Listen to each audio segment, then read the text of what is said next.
Bienvenidos. Hoy viajamos a una fecha muy concreta, 11 de diciembre de 2025. Ese día, España amanece con un auténtico terremoto político y judicial. Sí, una operación policial masiva. 20 registros a la vez, por todo el país. Exacto. Y para intentar entender qué pasó, nos vamos a basar en un único artículo de Voz Populi. Es como una radiografía de esas primeras 24 horas. Y el análisis a fondo que vamos a hacer tiene que empezar por un detalle que es crucial. A ver. El artículo deja claro que no es una, sino dos investigaciones judiciales distintas. Ah, en juzgados diferentes. En juzgados diferentes, pero que explotan el mismo día. La coordinación es milimétrica.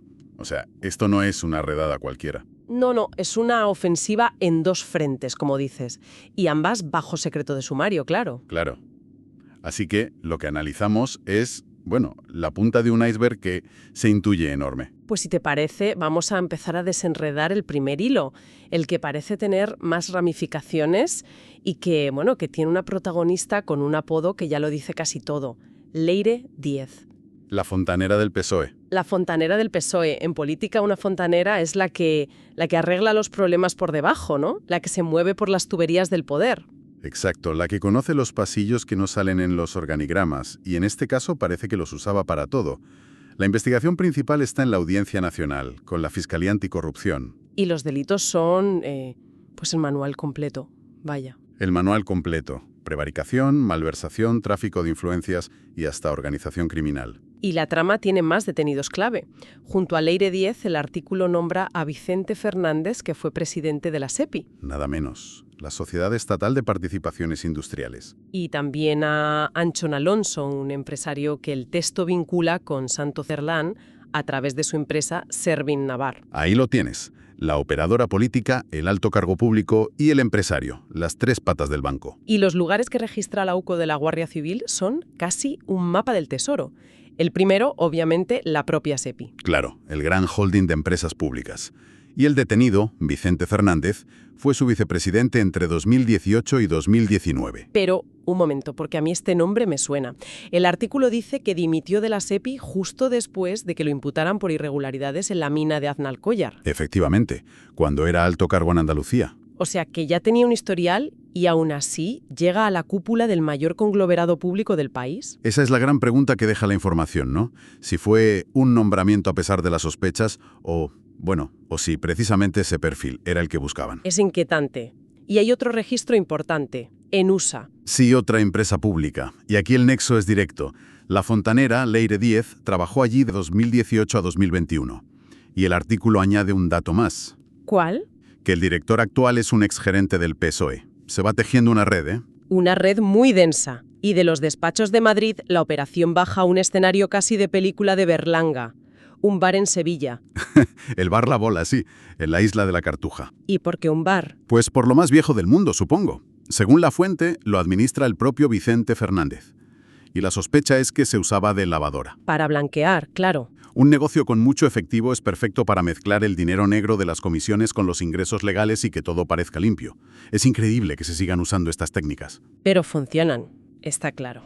Y del bar de Sevilla volvemos a Madrid. A un piso en la calle Diego de León, el artículo lo llama La Cueva de la Fontanera.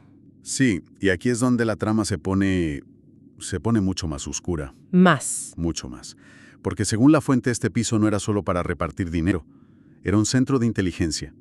Presuntamente, Leire Díez se reunía allí con empresarios para conseguir dosieres. ¿Dosieres sobre quién? Sobre fiscales, jueces, policías, cualquiera que llevara causas que afectaban al gobierno. Esto ya no es corrupción para hacerse rico. No. Esto es corrupción para controlar al Estado. Es un ataque directo al sistema. O sea que el objetivo final era acumular munición para neutralizar al Poder Judicial. Y esto me hace pensar en otra cosa que menciona el artículo. Dime. Habla de otra investigación paralela en la Audiencia Nacional sobre pagos en metálico que el propio PSOE habría hecho entre 2017 y 2024. A cargos a empleados, a todo el mundo. Una conexión muy interesante, sí. Podrían estar conectados. Si el uso de efectivo era una práctica, digamos, sistémica, lo de la fontanera no sería una excepción, sería parte de la norma. Es una hipótesis muy lógica. Si normalizas el dinero en efectivo para las operaciones del partido, creas el caldo de cultivo perfecto para que operadores como ella usen esa misma opacidad para sus propios fines. Ya sea desviar fondos o montar operaciones de espionaje. Exacto.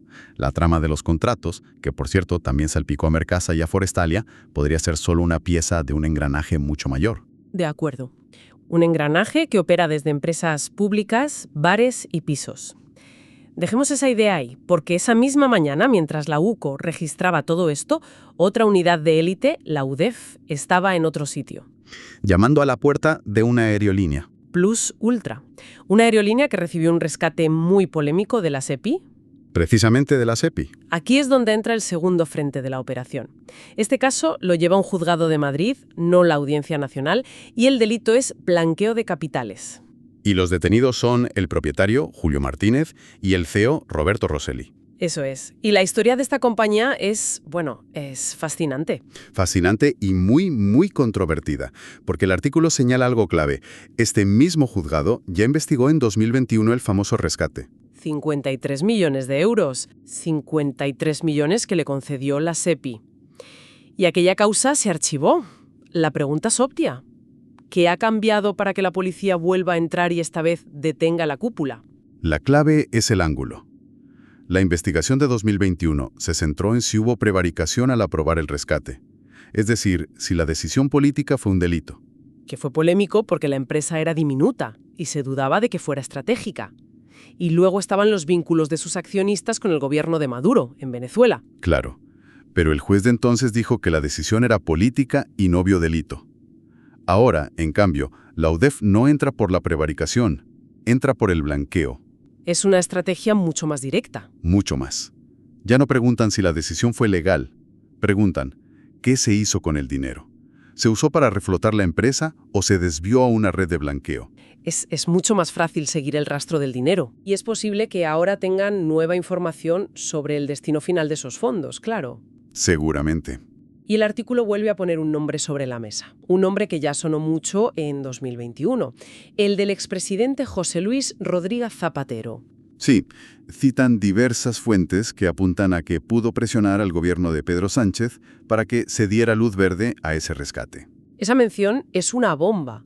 Conecta la decisión al más alto nivel con una empresa que ahora está siendo investigada por, presuntamente, usar ese dinero público para blanquear. Es que la sombra de si aquello fue un favor político a empresarios vinculados al chavismo nunca se fue, y esta operación la trae de vuelta con una fuerza tremenda. Vale, tenemos el cuadro casi completo. Una trama de contratos y espionaje por un lado y en paralelo una investigación por blanqueo a una aerolínea rescatada. Pero el artículo guarda un giro final. Sí, el que lo cambia todo. Resulta que Leire Díez, la fontanera del PSOE, tiene otra causa abierta y es alucinante. Aquí es donde su perfil se vuelve de verdad novelesco. Esta otra causa en otro juzgado de Madrid la investiga por cohecho y tráfico de influencias, y la acusación es increíble. A ver.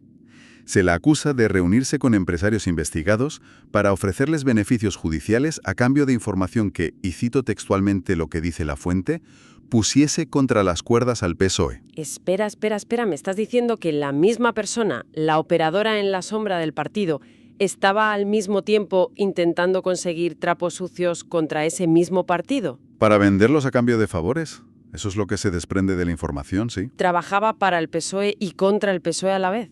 Parece que no era una cuestión de lealtad ideológica, sino de poder puro. Es el perfil de una mercenaria.